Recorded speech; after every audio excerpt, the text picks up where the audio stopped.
Okay. Odds of deception, huh? So Stan, let's tell the people a little bit about yourself. You know, me and you, we spent a little time in Fort Dix. Absolutely. You know what I mean? You know, we had some times in there, but I know you done been to other places and stuff like that. And for you to get on that path of motivational speaking, we'd like to know, what got you there? Well, I was always inquisitive and always inspired by motivational speaking. I mean, even when I was younger and I used to listen to Les Brown, excuse me, I used to love listening to Les Brown, and I think he had a talk show for a short period of time, but I was amazed at it. It didn't last that long, but I've always loved the fact that somebody can speak to you and inspire you. My father, my mother, my parents, they inspired me all the time. But I was busy, running the streets to be able to soak it up. But throughout my trials and tribulations of being incarcerated, when I first started off, I really didn't have this inspiration of really trying to give someone else advice or motivation. But as time went on, and I got acclimated to that particular society, man, I began to give people advice. So when I seen brothers getting in trouble, or I seen brothers trying to make the wrong decision to go to do a different thing, I just used to pull up on them. I used to be like, yo, you sure that's the right decision you want to make? Or, you sure that's the thing you want to do? Are you sure you want to run around with this group right here? So as time went on, automatically people started gravitating to the advice that I was giving them when we were incarcerated. More so in the latter years, they became receptive to what I was saying. So when I got home, I really didn't explore the motivational aspect yet. It was a brother from where you from, Philly, Wallow. He gave me, man, that inspiration. When I heard his story, I'm like, man, it's kind of similar, the amount of time he did as opposed to what I did. And when I seen the brother, when he came home and went for his dreams, and I'm like, man, I had the same dreams and aspirations, but I didn't go for it. How much time did you do? I did 24, 23 and a half, 24, the halfway house. I just rounded around 24, right? So when I seen the story, I said to myself, man, that's inspiring. So I said to myself, instead of trying to go in many different directions, which I were already on, and we'll get into that as far as the writing. I wrote 4 books when I was incarcerated. I came home and I published one, Odds of Deception, and it did fairly well. But as you know, as an independent author, as someone who's self-published, you got to keep pushing money into marketing in order to get the residuals back. So I still got that, and then I transitioned over into a clothing brand, which is called Gold Fingerprints. So it's called GF, Gold Fingerprints, and what it represents is that everything that you touch turns to gold. So the whole premise is that it doesn't matter what you've been told by people, any negativity that has influenced you in your life, anything that you felt that brought you down, you must always remember that you come from greatness. So everything you touch turns to gold. So that was the idea of the GF, Gold Fingerprints. That's where I got that idea from.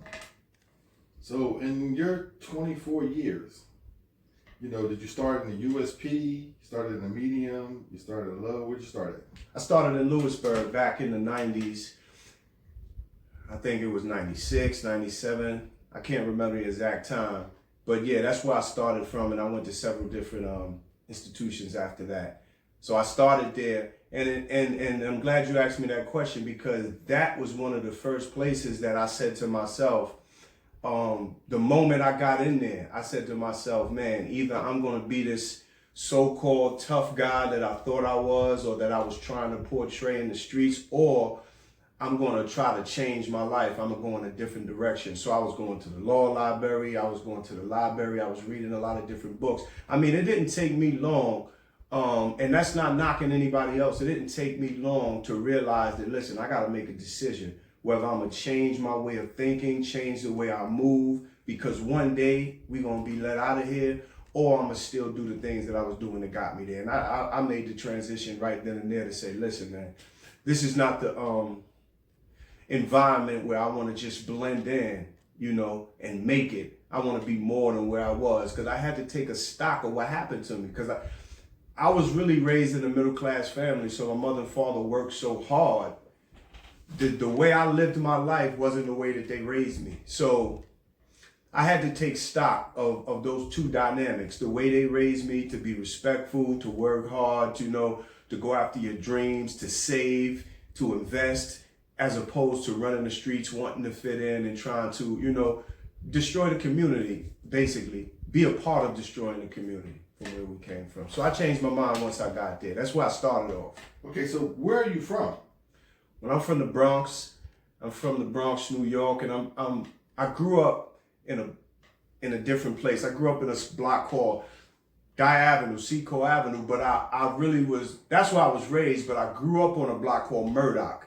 And so those that know or those that don't know, Murdoch was in the thick of things in the early 80s, as far as up there, Gun Hill Road, Boston Road, the Valley, everything uptown, Eden Wall, everything was structured around who was the harder location, who was the best location. And many of us went to school with each other, but during the 80s, a lot of people still mess with each other, but didn't mess with each other. But really, that's what made me, the 80s. The 80s made me, as far as running the streets and making those decisions to try to be like everything else I saw around me. Brothers got the cars, they got the jewelry, they got the girls. And so I injected myself into that to my own detriment. But yeah, that was my upbringing, early 80s, late 80s, early 90s. Okay. So basically, when you left the streets and you entered this Lewisburg, and then you went from different places, and then you realized, like, okay, this change has to work. I have to be there for my family. I have to be a different person. I mean, the change comes for self first, and then you're able to spread it abroad. Absolutely. Well, I'm not going to sit here and act like the minute I got in there, I automatically changed. I automatically became a different person. All right, well, let me say this. Yeah. Was it a circumstance or a situation that caused you to want to change, or did you just like, I got 24-year sentence and this is it? Well, there were older guys that was already in there, and you can see the different activities. So I used to see a lot of people, and I used to ask them, like, man, they'd be like, this brother been down 20 years or 25 years. And I used to ask them, because I was like, man, you don't even look 40, you don't look 50. What you been doing all this time? So they'll tell me. So some brothers did live the life they wanted, but I gravitated to the brothers who was educating themselves personally. And that's what I wanted to do with myself. I said, man, if I'm going to be in here in the next 5 years, I want to know this. In the next 10 years, I want to know this, X, Y, and Z. But that in itself was a struggle, because you got to understand I'm still young. I'm in my 20s. So you know how it is. You got people wanting to try you, and you got to prove yourself. I was never really the hardest cat running around in there, but I was an individual that held his own. I was an individual that just walked the line. No disrespect, no trying to take advantage of nobody, and didn't allow that to happen to me. But to answer your question, it really wasn't one particular thing that made me change my mind. I just looked, listened, and observed, and that's all. And I said, where I want to be. It's the same as hustling in the street. You say, do you want to be here or you want to be here? You want to use or you want to sell? You make the best decisions for you. And when I seen that it was brothers, the way they walked, the way they talked, the way they carried themselves, who was studying, who was reading, who was getting into different aspects of expanding their mind, to me, those individuals was more in the line where I wanted to be. So I started immediately. I started on so many different things immediately. It didn't take me long. I know I didn't want to run around and be with the wild group and try to act like who's the toughest and hardest. I wanted to see who can be. I wanted to get in that crowd and see what can I learn. Can I have these conversations with these guys? That's just trying to teach you to be a better man, and that's the group I gravitate. So did you take the Malcolm X approach by being like self-taught, or did you take programs?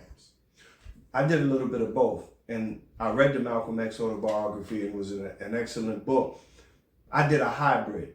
I started reading excessively, man. And I tell people when I've been home that, I tell people, some believe me and some don't. I actually read hundreds of books So much so that I don't even remember them all until somebody refreshing my memory. Like, yeah, I read that. I might say no in the beginning, but then I'll be like, I read that. But I immersed myself with reading. But also, I realized that I was lacking a lot. Now, just to take it back a little bit, growing up in those times, we weren't stupid kids. You know, we weren't, because I came up in the 5% era. I was 5%, you know, and I don't want to say was or is. That's what I studied under the 5% nation. So, and that taught you knowledge of self. You know, that taught you a history of where you came from. Fast forward into running the streets, you kind of left that alone. But when I got back incarcerated, I somewhat delved back into it because it gave me a foundation when I was younger and I was home. So it was part self-teaching and it was part asking questions to people and asking their advice. Do you got a book that I should read, or do you got a course that I should take? And I tell my partner, who's part of the podcast that I'm on, Building Legacies, that I never mastered anything, like, because I think I got adult ADD, but I never mastered anything, one thing. I'll get into real estate and I'll get into that, and then I get turned off a little bit, and then I'll jump into, you know, investing, then I'll jump into something else. So I got a very fair knowledge of various subjects, but not mastered them to the complete degree where I can take somebody from A to Z. So that's why we created this podcast, Building Legacy. So hopefully we can bring people on our podcast that can actually take people from A to Z. Now, if you think about it, right, you said you look for books to read and things like that now, right? Mm-hmm. Now, somebody might say, they might be looking at your book. Okay. Eyes of Deception. Absolutely. Okay, Stan, you spoke about, you know, when you went in, you was looking for things to read. But how would it make you feel to see that other people is looking for books to read and someone is suggesting your book? It's a good feeling, man. I mean, I'm not even going to front. It's a good feeling and there's a lot of brothers I sent the book in there, but it's a good feeling because actually the process of learning how to write, you know, and studying for about 2 years the art of writing. You know, I've ordered a lot of books when I was in to study the art of writing, and it got to a point where a friend of mine had said, how many books you gonna read? Just start writing. You know, so I sat down and I crafted the characters and I crafted the plot and got the story structure together, you know, the beginning, the middle, the climax, the end. But I mean, it's a wonderful feeling to see how you can conceive a thought and you can put it down on paper and concentrate on how to structure it and then put it all together in one potion and then present it. I mean, it's a beautiful feeling. So now when I came home and I produced the book and published the book, that feeling is an amazing feeling, man. And so even though I'm in a motivational space, I also do fictional books. I haven't created my nonfiction or self-help book yet, but this book is a nonfiction book, Eyes of Deception, and I've been getting good feedback. I've been getting a lot of feedback off that, and so I'm proud of it. I'm not even going front. I'm proud of that accomplishment right there. That's what's up. So now that you spoke about your motivational speaking, you spoke about you didn't really speak too much about the podcast. Tell us a little bit about that. The podcast is called Building Legacies, man, and it and the meaning it is what it is. It came from the thought of my friend, my partner Eric. You know, good man. He was down with us. You probably remember the brother too. He was with us, but when he came home, he started doing this thing. He got in, working hard. Then he got in the trucking business, and he is becoming somewhat successful in that endeavor. But he called me one day and he said, "What do you think about starting a podcast?" I wasn't thinking about it. You know, I'm doing the motivational thing, and I'm sitting here racking my brains how many views I can get and how I can find more subscribers. You know, trying to figure that out. But he called me and said, "Would you like to do a podcast?" I said, "Sure. Let's try it out." And we played around with the names, and we finally agreed on Building Legacies because he's like us. He's like me. You know, when we were in, how we realized that we put our lives on the line every day when we was in the street. We didn't know if we were going to wake up the next day. we all know the endings about running the street, whether you're going to be incarcerated for a long period of time or forever, or you might even lose your life, man. And and we're blessed to be here to experience this second chance and be here. So when he came to me with the idea, he said, listen, do you want to start this podcast? I said, yeah. We agreed on the name, Building Legacies, that you see right here. That's the logo. We agreed on the name. And we said, we just want to share our story with people and about what we should be working towards. I don't care if you got a job. I don't care if you running your own business. I don't care if you're trying to start your own business. The goal is to build a legacy. The goal is to not, sure, you want to enjoy life. You want to have a nice home, nice cars, good bank account, but you also want to invest in your kids' kids. That's how you keep your name alive. That's how you honor your father before him, your grandfather, great-grandfather. You build a legacy and you leave it behind, when you leave. So we wanted to just create this podcast and bring people on to show others, how can we create a podcast? I mean, how can you create a legacy to leave behind, whether it's real estate, whether it's business, whether it's investing, whether it's creating your own product, whether it's clothing, whatever it is, you need to work towards creating a legacy, building wealth. Okay. So with that, you say, okay, building legacies, you got clothing line. Yes. Okay. And the clothing line is what? The clothing line is called GF, Gold Fingerprints. You see the hat? It's the G with the F turned backwards. And like I explained earlier on, it represents everything you touch turns to gold. So this is, gold fingerprints, everything you touch turns to gold. Okay, so how can a person purchase your merchandise? Well, you can go online on the website. I mean, it's on Facebook shopping, is on Instagram shopping, but you can go to the website, which is which is goldfingerprints.com. And right now it's hoodie season, so you can go in there. It's new design of hoodies. And it's an excellent brand. If you go in there, you'll see the different designs that you like. And remember the mantra, everything you touch turns to gold. That's the meaning of this brand. And that's a part of building legacies, trying to create something that you can leave behind long after you're gone. And I truly believe in this brand. So how can a person tap into building legacies? Building Legacies, you can either go to our website, buildinglegacies.com. Our podcast, we put a podcast out once every week. We're only on the 5th episode at this particular moment where we discuss the legacies of hip hop. But you can go on YouTube and like, subscribe, and share on Building Legacies, or wherever you listen to your favorite podcast, that's where Building Legacies is at. So what is, tell me some of your goals with some of the stuff that you have. Well, my goals is to be honest with you, my goal is, man, to be a good representative of my father. I had some hardship that came upon me, man, that was so tough. I didn't even know how I was going to stand up and make it. But, I lost my father and my mother shortly after. A few months later, he passed away in December and she passed away in August, and that was the year before last. But, it was hard getting through that time. But the time I spent with them when I came home in 2017, the time I spent with them, I mean, I can't even put it in words. The time I spent with them, it was almost as if they was teaching me all over again, like I was a child, like they was raising a child all over again. So whereas I didn't listen before, I listened this time around, and the relationship was so beautiful. So to answer your question, I don't know what religion people believe in, whatever they believe in, I respect them. But I know my father, my mother, my brother passed away in 98. I know they watching me, and I know they keeping me safe. So I know that I want to honor my father because I dishonored him in a way. He never raised me to be running the streets and to be sentenced to that many times. And they didn't wash their hands of me. They just said, be right by your side, and was there the moment I came home. So I want to honor him.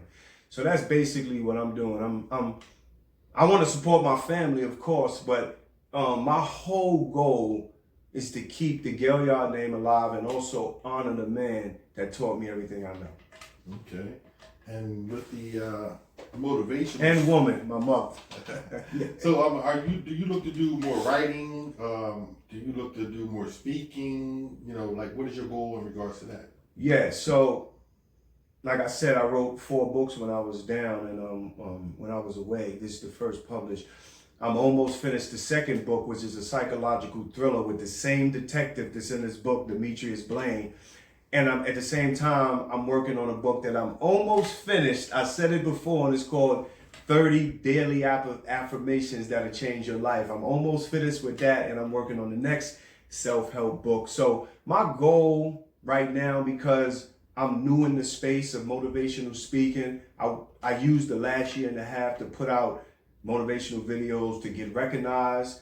And so my goal is to get recognized even more and to do more speaking. I haven't done my first speaking engagement yet. So my goal shortly is to, stand in front of people and give them my story and give them that inspiration and that motivation and tell them that, listen, if I can come from where I came from, if I can come from the depths of hell where I came from and be inspired to come home and be more and want more and do more, then surely you or anybody out here that hasn't gone through the same trials and tribulations can chase their dreams, can believe in themselves, can be more than what they think they are. And so that's why I came with the mantra, let's go, let's go, let's get it, let's get it. Like, it's no time to waste, let's go. It's time to get it, man. Okay, who motivates you? Like I said, there's several people. If I had to sit here and tell you everyone, I'll be leaving somebody out. But like I said, I used to listen to Les Brown when I was younger. And then when I came home, I got back into him again. E.T., of course, I was amazed at how this brother do his thing. Inky, Jeremy Anderson, all these different dudes, man. But because I can identify, and I hope there's nothing wrong with saying this brother named Wallow. I gotta say it, man, because I seen a brother that was just like me, right? And I seen a brother. When I first seen a video, I had to take, I said, who is this nut running in the rain talking about you can do it? Then when I read his story, I said to myself, hold on, man. This brother did time like that. And he came home and had the audacity to tell other people, what are you doing? Get up, let's go, let's move. And I said, wow, that's powerful, man. So I said, man, if the brother just showed me something that I was severely lacking on. Here it is in my 50s that I was still trying to fit in, still trying to pattern myself after certain people and certain things.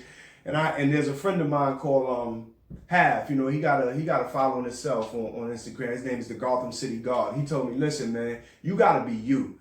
Stop trying to fit in a particular box which you think people want you to be in. Be yourself, man. Be that dude who I met, who I know. Who's funny, who likes to joke, but at the same time, who likes to be serious and give this motivation and aspiration and say, listen, we all deserve the best out here. Okay. So now, let me ask you this about your book. I'm going back and forth because, It's all right. It's very intriguing. Now, when you look at, the Eyes of Deception, what do you think is your strongest chapter? Wow. Because I've read the book so many times and let me tell you I'll answer that question.